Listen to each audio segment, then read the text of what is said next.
I'm Luke Summerhays, and I love Bergmite.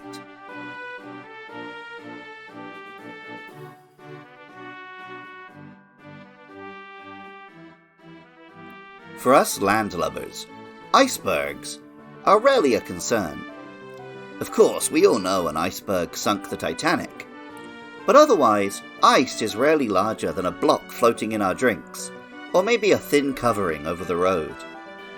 In fact, our planet is still, on the geological scale of time, in an ice age. Our polar caps are coated in perpetual ice year-round, 4.8 kilometers deep.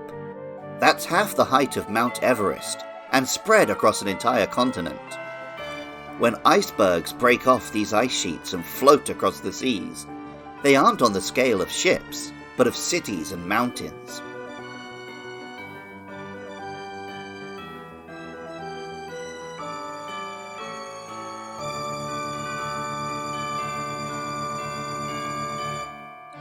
Ice-type Pokemon Bergmite is not the immense Goliath that looms beneath the waves, but the much smaller percentage which is visible above the sea, the famous tip of the iceberg. It resembles a small pointed icicle on 4 squat legs, with 2 round eyes peering from beneath the icy surface.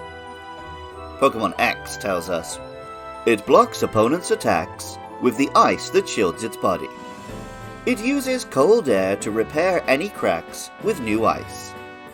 And Pokemon Y tells us, using air of minus 150 degrees Fahrenheit, they freeze opponents solid.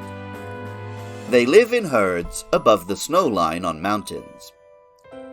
The Japanese name for the Pokemon is Kachikoru, a combination of the Japanese onomatopoeia for crackling ice and the verb for freezing solid. The English name combines iceberg's berg with the mite of stalagmite, a rock formation similar to an icicle. It may also incorporate mite, small bugs which ride on larger creatures. Pokemon Shield tells us, this Pokemon lives in areas of frigid cold. It secures itself to the back of an Avalugg by freezing its feet in place. And Pokemon Scarlet tells us, they live in mountainous regions of frigid cold. On rare occasions, they ride on the back of an Avalugg to cross seas and move to new habitats.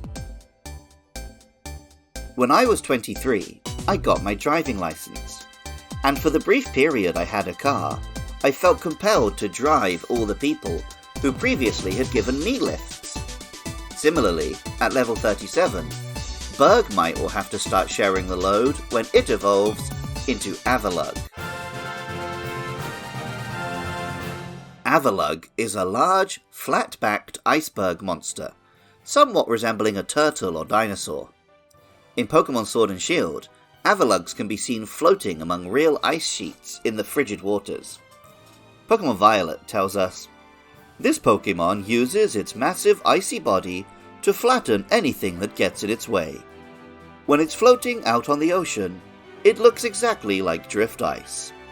And Pokemon X tells us, its ice-covered body is as hard as steel. Its cumbersome frame crushes anything that stands in its way. The name Avalugg combines avalanche, a tumbling icefall on a mountain, with lug, a big heavy brute. Real icebergs, and the Arctic and Antarctic ice sheets, crack throughout the summer and refreeze in the winter. Avalugg's icy body does the same, albeit on a faster scale. Pokemon Shield tells us, as Avalugg moves about during the day, the cracks in its body deepen. The Pokemon's body returns to a pristine state overnight.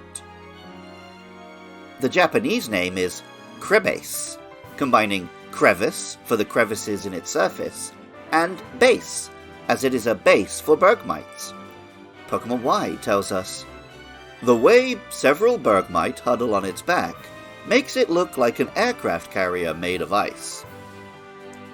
This aircraft carrier comment actually relates to a real-world historical project. Project Habakkuk was a plan in World War II by the British, American and Canadian navies to build an enormous aircraft carrier primarily from ice and pykrete, a kind of biological concrete. Prototypes were made, but it was eventually determined that for the cost of this behemoth, a whole fleet of regular aircraft carriers could be built.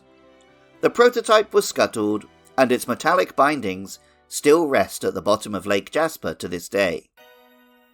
An enormous Avalugg combining ice and rock did appear in the Hisuian region, where Bergmite evolve into the rock and ice type Hisuian Avalugg, with a face like a snowplow. Legends Arceus tells us, "The armor of ice covering its lower jaw puts steel to shame and can shatter rocks with ease. This Pokemon barrels along steep mountain paths, cleaving through the deep snow." Avalugg is one of the most physically defensive Pokemon in the entire game, and when an Ice-type counter has been needed, it has seen some play. Alas, it is not generally used in mainstream competitive play, because Ice is simply too fragile a typing for a Pokemon so reliant on defensive play. Hisuian Avalugg adds additional physical attack and some promising moves, but the addition of a secondary rock typing merely doubles up some of the already prominent weaknesses. The ice typing in Pokemon has always been something of a glass cannon, and this is reflected in the real-world iceberg, capable of sinking the ship of dreams, but every year they get closer to disappearing altogether and flooding our shores as the Earth's temperature rises. Music for Luke Loves Pokemon is by Jonathan Cromie. Artwork for the show is by Katie Groves.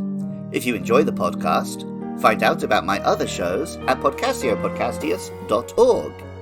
Get in touch on Blue Sky at podcastpodcast, or support the show at patreon.com/podcastiopodcastius. I love hearing from listeners. Up next is Noibat, and then we're into the mythical and legendary Pokemon of Generation 6. So hit me up about those or any other monsters. And even if you don't feel like doing any of that, thank you so much just for listening. I love Bergmite, and remember, I love you too.